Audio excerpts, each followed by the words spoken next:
జిఎస్డిపికి state economy నిర్మాణాన్ని గురించి ఇచ్చాను.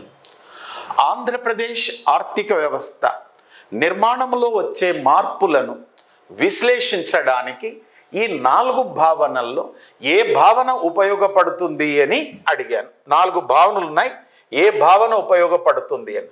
ఒకటి చూడండి, జిఎస్డిపి వృద్ధి రేటు. చూడండి, ఇది ఈ జిఎస్డిపి వృద్ధి రేటు ఏంటంటే ఆర్థిక వ్యవస్థ యొక్క ఉత్పాదక సామర్థ్యాన్ని సూచిస్తుంది. ఆర్థిక వ్యవస్థ యొక్క ప్రధాన వృద్ధి రేటును సూచిస్తుంది. ఆర్థిక వ్యవస్థనంతటినీ ఒక యూనిట్గా చేసుకుంటుంది. కాబట్టి జిఎస్డిపి అట్ ఎంపీ ద్వారా not possible to analyse the structural changes in the economy. NSDP at MP చూడండి, ఎన్ఎస్డిపి అట్ ఎంపీ కూడా కరెక్ట్ సమాధానం కాదు.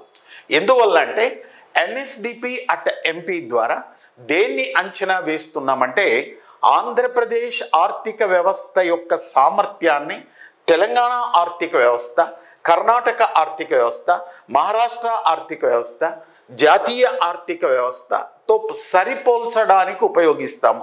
So that with the help of the NSDP at MP not possible to analyze the structural changes in the state economy. Next you come to the తలసరి ఆదాయము, per capita income growth rate.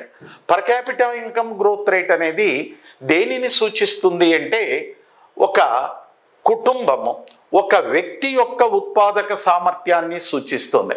So that మొదటి భావన, మొదటిది కానివ్వండి, మూడవది కానివ్వండి, నాలుగవ, ఈ 3 భావనల ద్వారా ఆర్థిక వ్యవస్థలో వస్తున్నటువంటి స్ట్రక్చరల్ చేంజెస్ని విశ్లేషణ చేయడానికి వీలు కాదు. మరి ఏమిటి GSVA at MP? Gross state value added at basic price. At basic price అండి ఇది.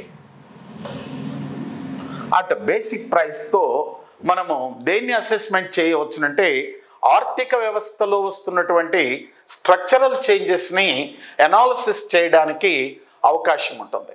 సో గడిచినటువంటి 10 సంవత్సరాల కాలంలో ఆంధ్రప్రదేశ్ ఆర్థిక వ్యవస్థ నిర్మాణంలో మార్పులు ఎలా చోటు చేసుకుంటున్నాయి అనేటువంటి విషయాన్ని మనం తెలుసుకోవాలంటే you have to be calculated gross state value added at basic price.